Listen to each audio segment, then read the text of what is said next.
Morgan. I am Dr. Elliot Morgan, and inside each of us, there are two wolves. That, of course, is an old meme, but it harkens back to an old parable where a grandfather says to a grandson, in each of us, there are two wolves fighting. One is rooted in timidity, in self-preservation, and in maintaining the status quo so as not to get hurt, and the other is insatiable, ravenous, and refuses to back down. The grandson says, well, Granddad, which of the wolves wins?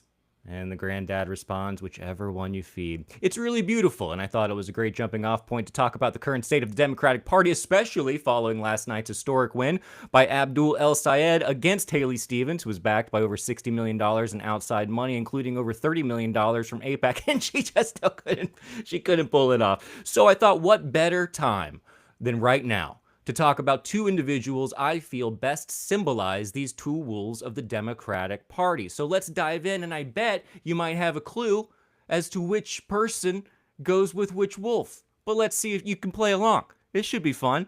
We'll find out.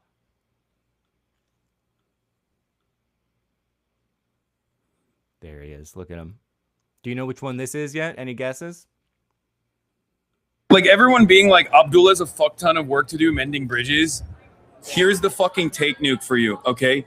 You are all unbelievably Islamophobic pieces of shit, okay?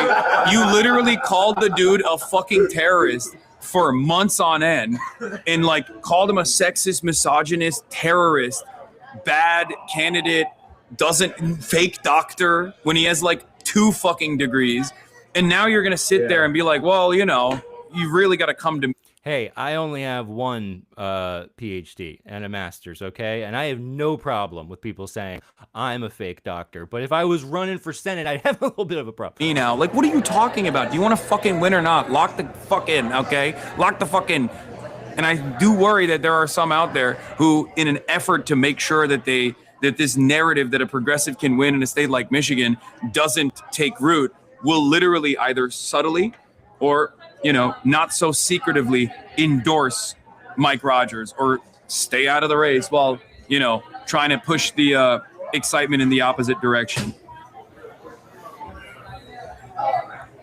You're still on camera, Hasan. Hasan, you're still on camera. Like, everyone is already doing the can El Sayed unite the Democrats? And that question is just, can El Sayed get the pro-Israel vote?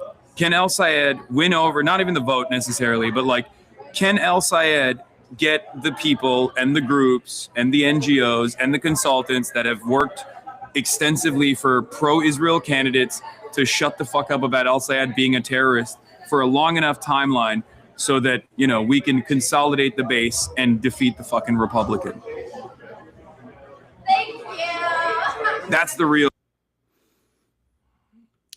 I mean, pretty incredible stuff. And that would be what we call one wolf. Now, when we talk about wolves, we're actually talking about patterns of behavior or archetypes that are universal and stretch across time and space. And this is what it all boils down to. You have the light side and the dark side. You have the side that's willing to go get them, go get what they want. And then you have the other side that's trying really hard to keep things the same. And so let's check in with that wolf, because this wolf seems really, really concerned about the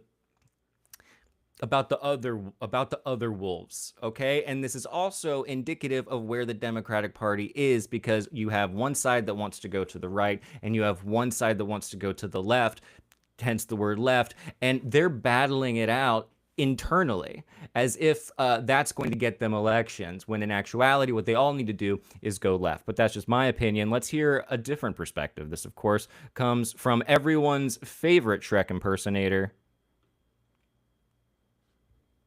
John Fetterman. Democratic Senator John Fetterman of Pennsylvania. Senator, thanks so much for joining us. I know you've criticized several of El Sayed's progressive policies. You've been involved in a public dispute with him as well. What's your reaction to his victory that we've not projected in this key battleground state of Michigan? Well, I think it definitely puts the seat in play.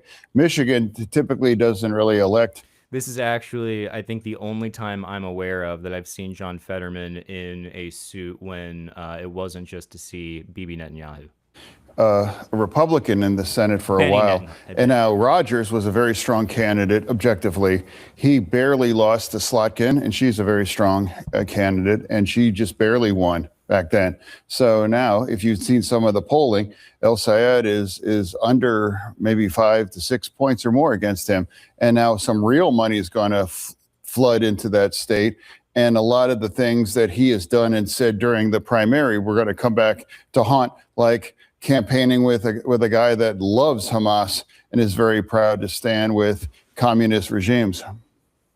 So you're talking about Hasan Piker. Oh, yeah, definitely. Yeah. Who was out there with El Sayed on the... Dude, the scared wolf is so scared of the other wolf. It's beautiful to see. I mean, this is who they are. You know, you can't help it. This is nature in action. I feel like I'm watching the Discovery Channel back when they used to show actual campaign trials. Is that what you're saying?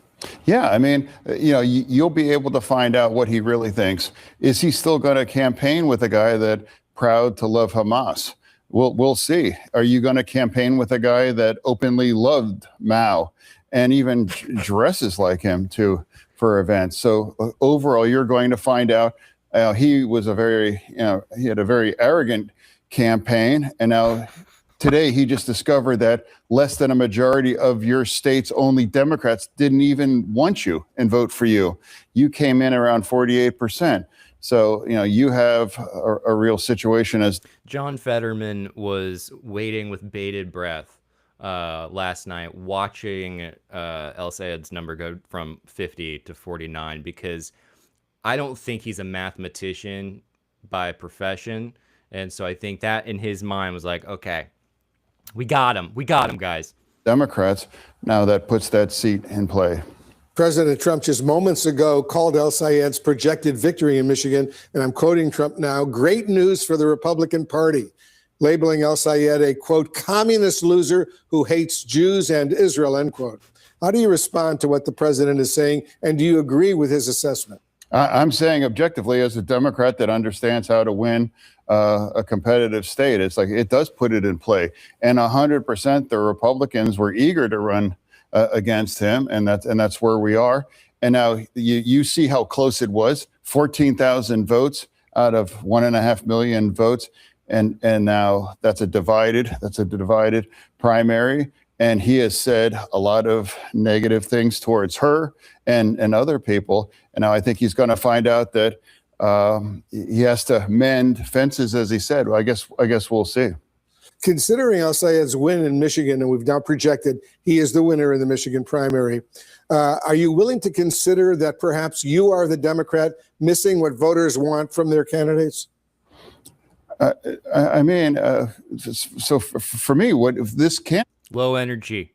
Pick it up a little bit, John. Okay, you're not going to win against the other wolf with this kind of attitude. I have a great relationship with vast majority of Democrats. We have really great candidates. No, you do not. Across the map. In Ohio, Georgia, in Texas, you know, we have great ones. But, you know, I have a real problem with people that are proud to campaign people that loved Hamas or that they love communist kinds of regime and under those kinds of policies overall. And that's why I'm saying objectively as a Democrat in the Senate saying that puts that seat in danger. I don't know if you've seen the recent podcast that John Fetterman did where they sort of lured him in, I'm assuming with some kind of treats or like highlights magazines, but he ended up somehow doing a podcast with Jon Stewart, and you see in it just how incredibly vapid he is. And another piece of evidence that he's vapid is the fact that he cannot help but consistently fall back on the same talking points that every single one of these establishment Democrats falls back on. The idea that Hasan Piker is absolutely just trying to usher in Sharia law and all this stuff. It's insane. People watched a genocide get live streamed for 3 years. I think you can maybe have a little bit more nuance with your takes than, oh, this guy sucks. But you can hear the fear in his voice. And the reason you can hear the fear in his voice is because he understands that the Democratic Party is changing beneath his feet, beneath his very large and shaky feet, okay, that have a very hard time putting one in front of the other. But hey, we have great news and we should be celebrating it. Now, I would think that because a Democrat won, and the people made their voice clear, that Democrats like John Fetterman would actually rally behind that candidate, Abdul El Sayed. But of course, he's not going to do that, because what's going on is the two wolves. And the two wolves that have been being fed in the Democratic Party,